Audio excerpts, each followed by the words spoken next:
Hello everyone, this is Shadrach ASMR for yet another ASMR audio. This time I'm making this audio in regard to Nine Inch Nails. It was requested to me by none other than Dandelion ASMR. She's a very nice lady, a very sweet person. If you have not seen her videos, I would implore you to please check out her work. She's an amazing person and a good friend. I also must state that this video was originally going to be recorded on Movie Maker, but unfortunately I just couldn't get the feel of it, so I'm now going to do audio. But anyways, enough talk, let's get to the facts of Nine Inch Nails, Dandelion ASMR's favorite band. Now let it be known that everything in this video, or rather in this audio regarding Nine Inch Nails, will be out of order. It's just a random hodgepodge of facts gathered by me, and they will be in random order. So let's go. To start off with this video, or rather this audio I should say, we're going to talk about Nine Inch Nails' Downward Spiral album. To begin with, David Bowie's Low was a major influence on that album. This is because Trent Reznor raved about David Bowie's experimental 1977 release, saying it was probably the greatest single influence on Downward Spiral for me. When Reznor became interested in Bowie's Scary Monsters era, Reznor began listening to Low and instantly fell for it.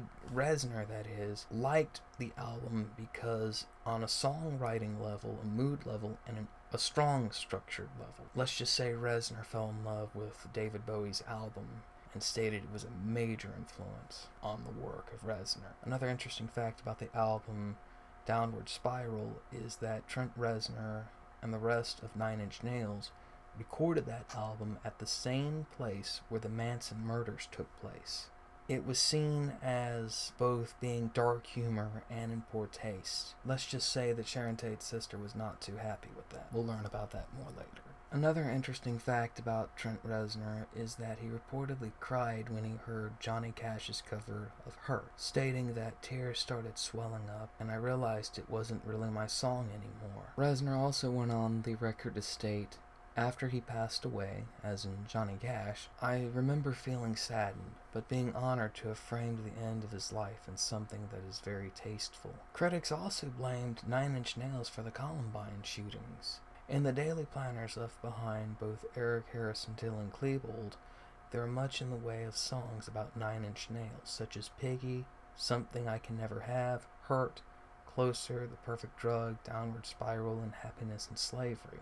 There was also reference by Harris that mentioned Reznor in one of his journal entries stating, "Who can I trick in my room first? I can sweep someone off their feet, tell them what they want to hear, be all nice and sweet, and then fuck them like an animal, feel them from the inside," referring to the Nine Inch Nails song Closer. Days after the Columbine massacre, authorities shared Harris and Klebold's journal with the public, and the music they listened to and the video games they played received a public backlash. Some people went as far as to blame the school shooting on the teens' interest in music and violent video games. Nine Inch Nails first recorded their album while Reznor was working as a janitor at a recording studio. When he was off shift, the owner of the studio would let him record demos in the studio, which became songs that appeared on Pretty Hate Machine. Reznor said he chose the name Nine Inch Nails because it was abbreviated easily, rather than for any literal meaning. No member of the band, except Reznor, has been with the band since inception, and there have been countless different lineups since Nine Inch Nails was founded in 1988. In 1994, the band was almost killed by a power line that fell on their tour bus when they were sleeping in the Woodstock Festival. David Grohl of Nirvana and Foo Fighters fame plays drums on the Nine Inch Nail album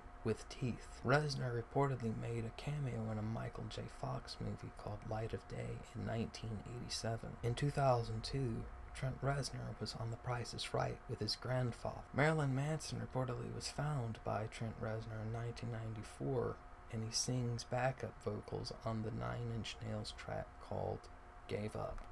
In 2004, Nine Inch Nails were placed at 94 on Rolling Stone's list of 100 greatest artists of all time. The band's debut album in 1989, Pretty Hate Machine, was originally going to be called Industrial Nation. Nine Inch Nails announced that their last show would be at 2009's Monaro Festival, yet that very next week, a 15-date U.S. tour was announced. The music video to their song Happiness and Slavery was almost universally banned once it was released. This is because the video features performance artist Bob Flanagan being tortured or pleasured by some kind of machine. Prior to the release of their first song ever written by Reznor, Nine Inch Nails headed to Chicago to shoot a video for the single Down in It. In order to achieve the aerial shots for the video, the crew attached balloons to a few cameras. One of the cameras decided to go rogue and floated over 300 miles to Michigan before landing in the middle of a cornfield. The camera was then found by a farmer who, after looking at the footage of Reznor covered in cornstarch in order to enhance his dead guy look, surrounded by guitarist Richard Patrick and drummer Chris Vrena, the farmer turned it over to the police. The footage appeared to be authentic and nefarious in nature to the cops, who were convinced that the footage in the camera was either the product of some satanic ritual, gang slang, or even a suicide. In other words, the FBI investigated the alleged murder of Trent Reznor. In 2005, Nine Inch Nails withdrew from the MTV Movie Awards because of a dispute regarding a photograph of George W. Bush being the band's stage drop. Reznor apparently stated, "Apparently the image of our president is as offensive to MTV as it is to me." In 1990, Nine Inch Nails hit the road for the Pretty Hate Machine tour series, opening for Peter Murphy and the Jesus and Mary Chain. This tour developed into a world tour that continued through the Lollapalooza tour in 1991. Reznor's onstage antics became increasingly aggressive, resulting in smashed equipment and ecstatic fans. After disillusionment with the TVT record label and trying to record music under various pseudonyms to get around the label's insistence that Nine Inch Nails assume a more synth-pop sound for their follow-up album, Trent Reznor and Mark Ellis started recording in secret. TVT, which is a recording band, by the way, a recording studio, TVT eventually traded Nine Inch Nails over to Interscope, which encouraged Reznor to make the music he wanted and also help him set up his own label, Nothing. In 1992, Reznor released Broken, Nothing's first album, an EP featuring 6 songs and 2 bonus tracks, heavier and harder than the band's previous album. 2 of the tracks off Broken, Wish and Happiness and Slavery, won Nine Inch Nails 2 Grammy Awards for the Best Metal Performance, 2 of the first 12 subsequent Grammy nominations. Having moved to an LA residence famous for being the site of the Tate murders perpetrated by cult leader Charles Manson, controversy continued to dog Reznor for the music video in Happiness and Slavery, which was universally banned. The footage featured Bob Flanagan naked on a machine which pleasured, tortured, and eventually killed him. Continued these graphic lines. Reznor's videos for Pinion and Help Me I'm in Hell featured a toilet flushing into the mouth of a person in bondage and a young man kidnapped, tortured, and killed respectively. Although these videos were never officially released, they were circulated amongst covert tape trading groups at the time. Living and recording in his LA home, dubbed Le Pig, Reznor chose to record rather than tour and began to work on the Downward Spiral, released in 1994. Influenced by both Bowie and Pink Floyd, the Downward Spiral features a range of moods as the music seems to follow the psychological development of the central character. The most successful of Nine Inch Nails' album to date, the album's success was anchored by the singles Closer, Hurt, which was later covered by Johnny Cash, March of the Pigs, and Piggy.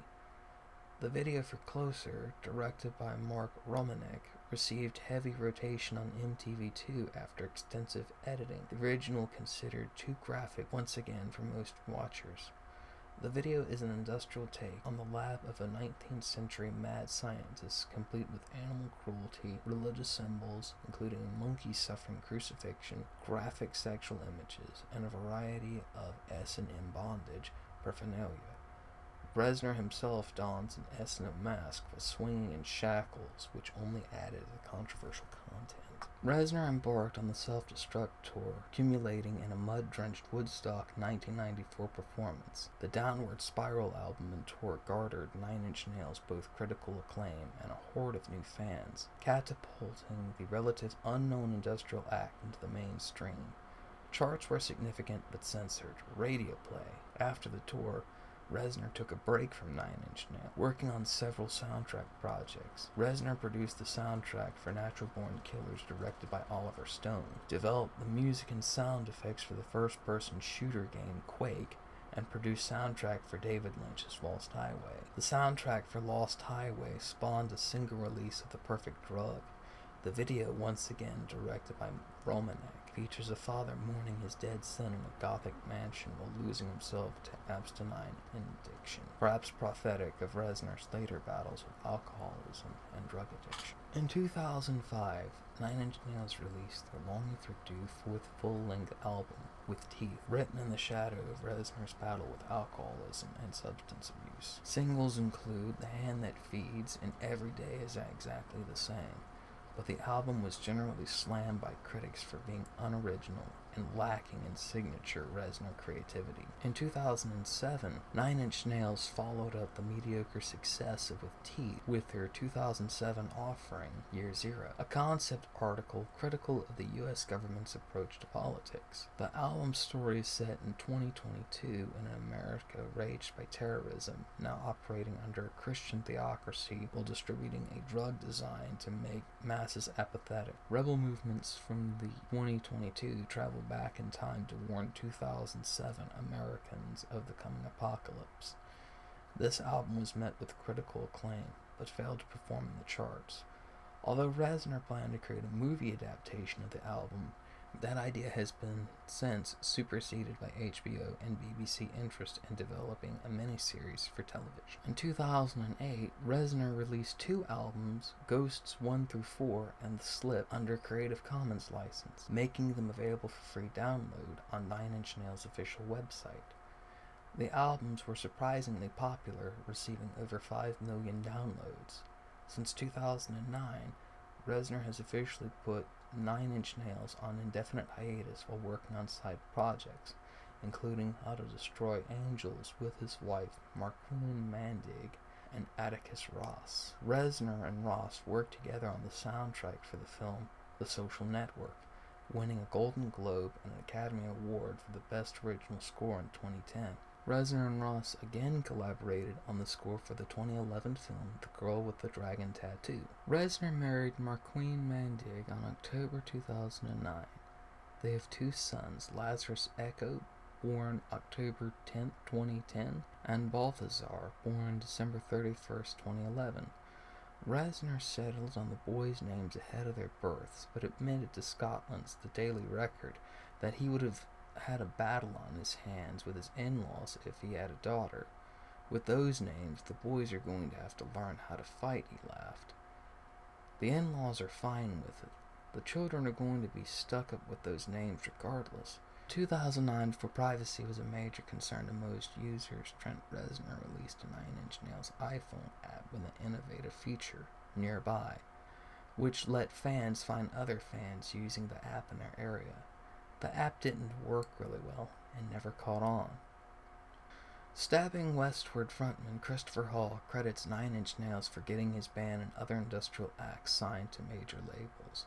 They had amazing songs that were super edgy to be on the radio, made everyone feel edgy and dirty, he told Songfacts. When that happened, every record label in America, and this is what they wanted to always do. They're reactive as opposed to being proactive. They looked around and said, where can we get one of them? In 2017, Nine Inch Nails sent packages to fans covered in messy black powder. As part of the pre-order of not the actual event's release, fans received packages with a strange warning, which states, to be read in its entirety before open. Actions have consequences. not the actual release, may contain subversive elements that produce feelings of euphoria and may be harmful and unsettling to the consumer. Likewise, this physical package may lead to the unrealized expectations or unexpected results upon opening. Caution should be exercised with both, and this is important. This will make a mess.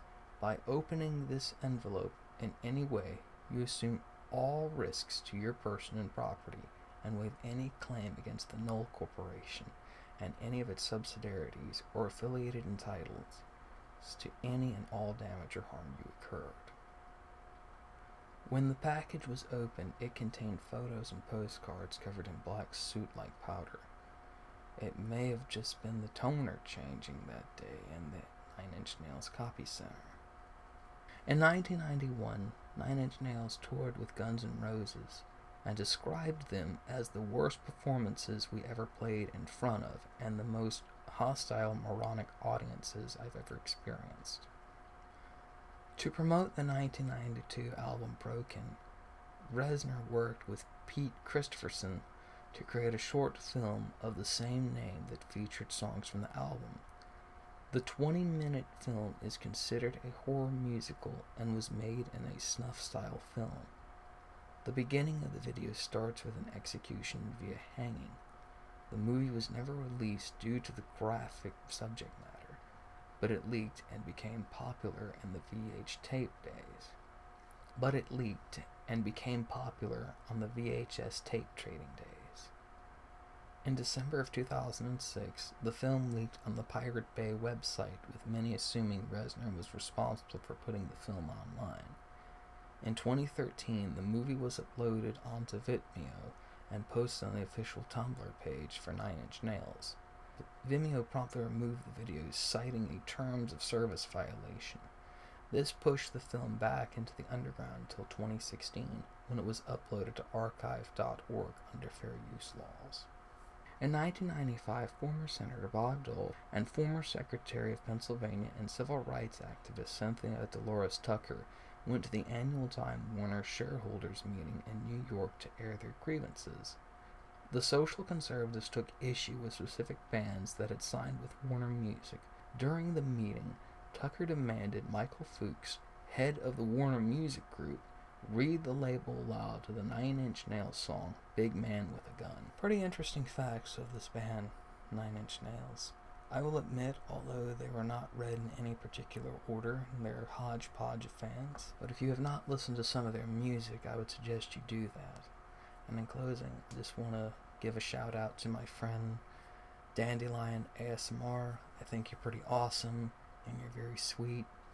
And I hope this video gave you plenty of tingles. Take care, my friend. Take care, big sis. From your little brother in the ASMR community, Shadrach.